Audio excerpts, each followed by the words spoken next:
Hello students. In our earlier lecture, we have studied a poem by T.S. Eliot. Now, we are going to discuss another poet, and that is the major dominant modern English poet, Irish poet, W.B. Yeats. See, W.B. Yeats, something autobiographical about him needs to be studied. W.B. Yeats was born in Dublin suburb on June 13, 1865.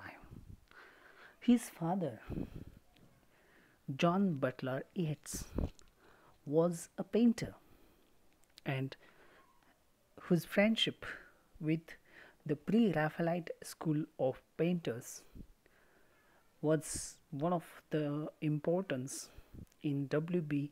Yeats's work.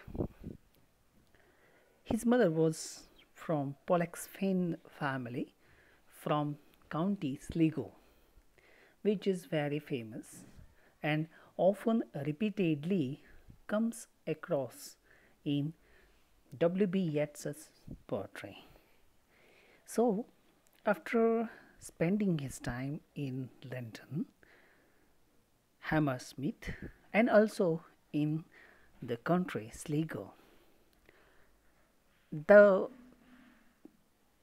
W.B. Yeats, or the poet who embarked on writing poetry and started his literary life in his school days, in his college days, and who introduced him to the literature were Edward Dowden and John Todhunter, and through them his first success came to with the publication of The Wanderings of Oisin in 1889. He was very much interested in theosophy and was very much influenced by the poets and the writers like William Morris, Lionel Johnson, Arthur Symons, Plato especially, Rosicrucian philosophy, Platonism, Neoplatonism, and William Blake. Then he turned after his early life. His interest was developed in Hindu philosophy when he was introduced by Swami Mohini to the Oriental East philosophy. At the same time, spirituality, the Theosophical Society, he was very much inclined to and was in contact with Madame Blavatsky. His interest in Indian theology or Indian so-called classical texts like Upanishad, he was turned to by Indian Purohit Swami. In 1897, his fortunate meeting turned into a bliss, and that is what he established the Irish Literary Theatre. His contribution to the literary world was mostly embarked on the influences and support by Lady Gregory, who translated Gaelic and Celtic philosophy writing in the literature. And that is what we have seen. As well as his own personal life, he was deeply in love with Maud Gonne, and ultimately it is a one-sided love. Maud Gonne, who married John McBride in 1903, February 1903, W.B. Yeats was very much deeply hurt, and this has caused him the utter frustration in his love relation that made him a significant romantic poet or love poet for the rest of his life. His nationalism is another one of the figure because he was called as to develop the nationalist spirit in the Irish people. In his introduction to Irish nationalism, and that that has totally revolutionized his poetic spirit, and that is what he turned to writing to bring the Celtic and Gaelic literature, legends and folklores to the literary world and to give it to the world of English speaking country. And that is what we see in WBS.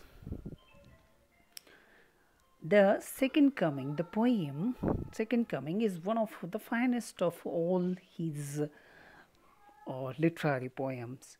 This is the second coming of Christ after the cycle of 2000 years.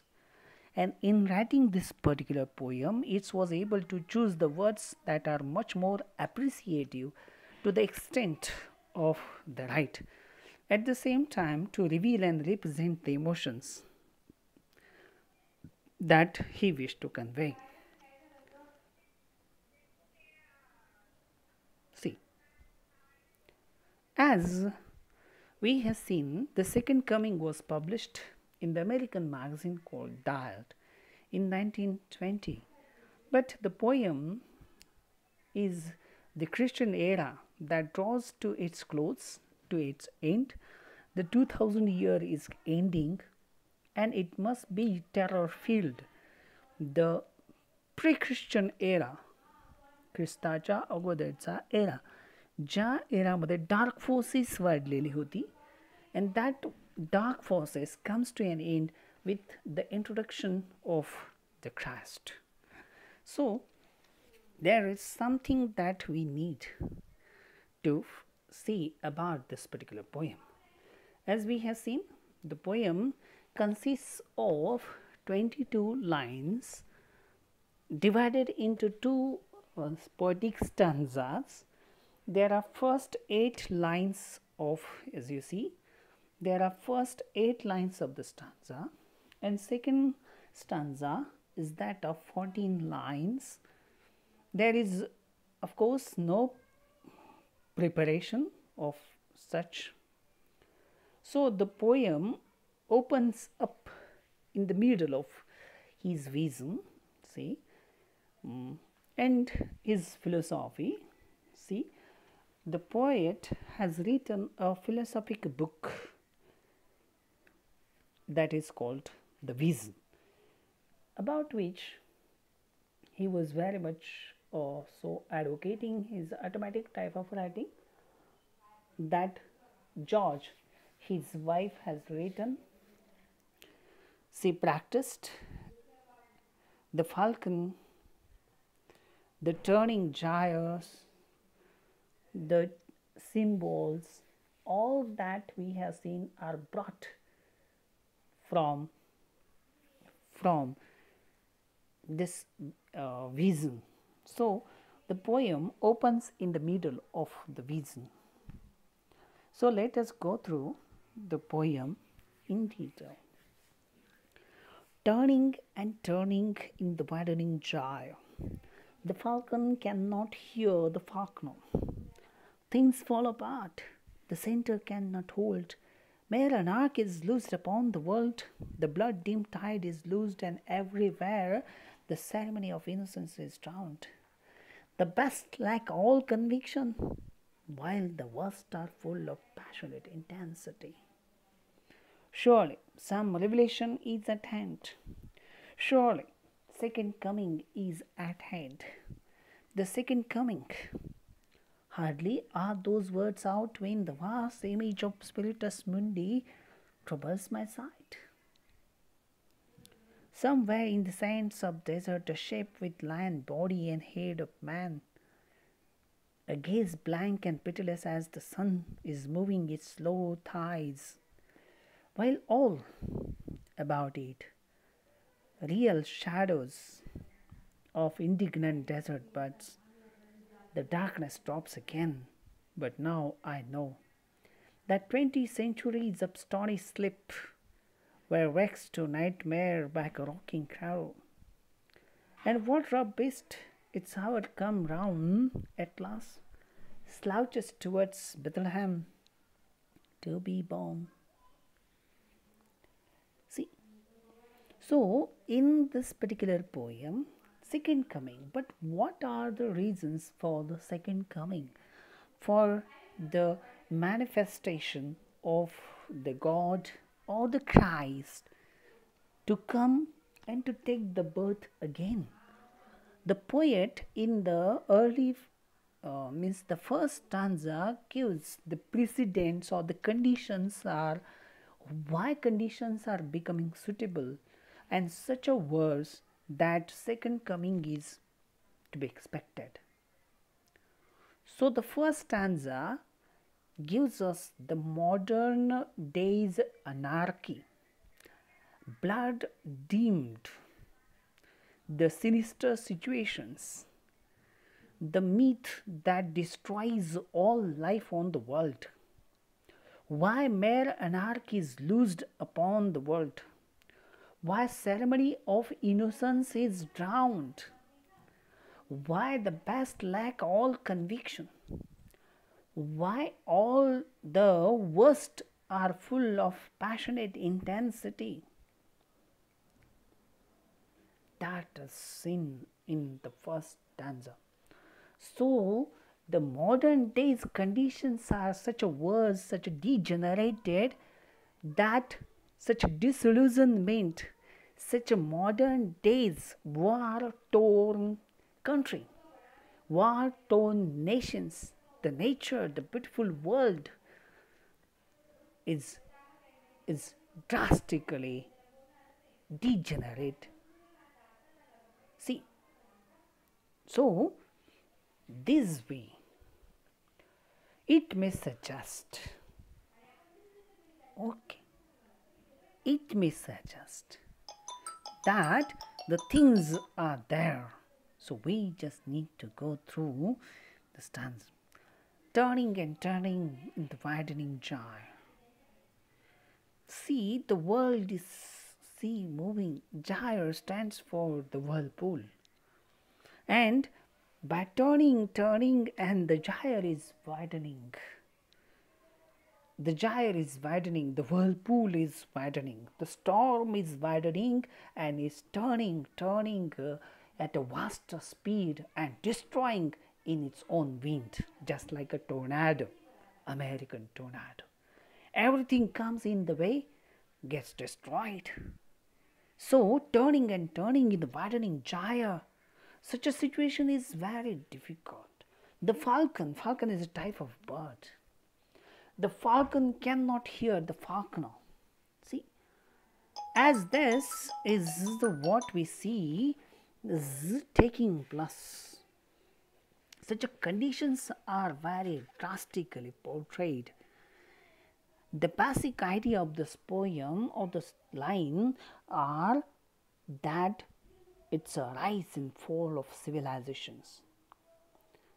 The birth of Christ, the progress of civilization is unending. The poem gives us the picture of disintegration that has taken the Christian civilization. The diminishing forces is conveyed to us, and that we see in the literature. Things fall apart. Everything that comes up are destroyed, are torn apart. The center cannot hold. There is an anarchy, बेबंदशाही सगळीकडे आहे. Things fall apart. सगळं उद्ध्वस्त होऊन पडलेलं आहे. Centre जे gravity असते, जे आपलेपणा असतो, ते काही पकडून ठेवू शकत नाही. Mere anarchy is loosed upon the world. The blood-dimmed tide is lost. The tide is drowning. The ceremony of innocence is drowning. There is no stabilizing forces. There is everywhere anarchy, lawlessness. कुठलाही कायद्याचं राज्य नाही. Confusion आहे सगळीकडे. सगळं जग confuse झालं आहे. कारण कन्फ्युजन आहे बेबंदशाही वाढण्यासाठी. काय कारण आहे? कारण हिंसेची भली मोठी लाट आली, ज्या लाटेमध्ये सगळं उद्ध्वस्त होऊन पडलेलं आहे. A tide of blood, and blood itself. And in this blood, the ceremony of innocence is drowned, which represents the qualities that makes the life valuable under the dying aristocratic social traditions. The sort of order, it's see, it is the ceremony of innocence that opposes all sexual and social violence, but it is nowhere to be seen. Ceremony of innocence has been drowned. It is no longer useful. Means the Christ, the newborn child, or the innocence, everything. There is much more happiness in the innocence. But it is nowhere to be found. Because the worst is full of intensity. The best is not sure of his conviction. The best, the truth, is not confident enough. So, there is a lack of conviction. The center cannot hold. The passionate intensity of the worst. J white आहे ते पूर्ण जोरात आहे, प्रचंड आहे. जे ह्या drowning in of innocence मध्ये पाहायला मिळतं. The second stanza much more expresses these things in more detail.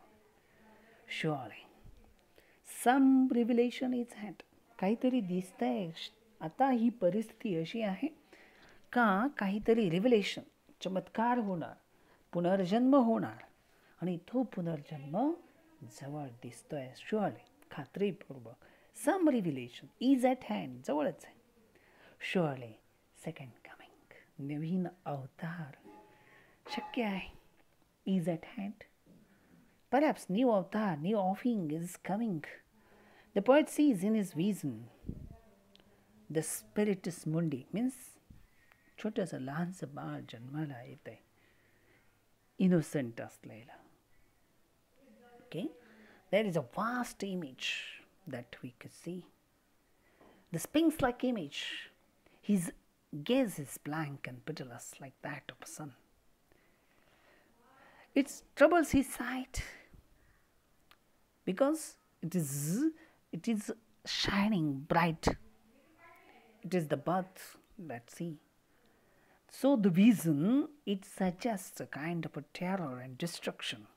It is coming to destroy the civilization of 20 centuries. And now the 2000 era is coming. And that is what the day, because poet is writing in 1920s. And in this 1920s, there will be 2000. So, it is the last century of a 2000 year cycle. शेवटचे काही वर्ष राहिलेत, 70-80 वर्ष असेल तेव्हा, जेव्हा आता 2000 वर्ष येणार आहेत. आणि म्हणून अशा वेळेस ह्या वर्षामध्ये, शेवटच्या शतकामध्ये, 1914 मध्ये आणि 1939 मध्ये महायुद्ध घडली. म्हणून कवी म्हणतो का surely second coming is at hand as per Christian belief. And the new era is ushered to be amidst the blood. Is moving. See, is moving. The birth is coming. Rough beast slouching towards Bethlehem to be born. So, while all about, there is a kind of a shadow. Indignant desert birds, all are moving towards the Bethlehem to be born. Real shadows, indignant desert birds. Darkness drops again. There is utter darkness. But now after the 20 centuries, of stony sleep, hard-bound, दगडासारखी झोप या 20 शतकांची आहे ही संपल्यानंतर. There will be a nightmare of rocking cradle. झुलतं पाळणा जो असतो बाळाचा तो, त्यामध्ये एक दिव्या स्वप्न पाहायला मिळेल आणि एक रफ पेस ज्याचा दिवस त्याची वेळ आलेली आहे. Round at last is moving towards the Bethlehem. Bethlehem is a place where the Christ was born. So there is a kind of a vision, and the vision is that of a second coming. So the poet is writing about all this, that there is a second coming that is coming. The critical appreciation, we will discuss about this poem more in detail in next shared video lecture.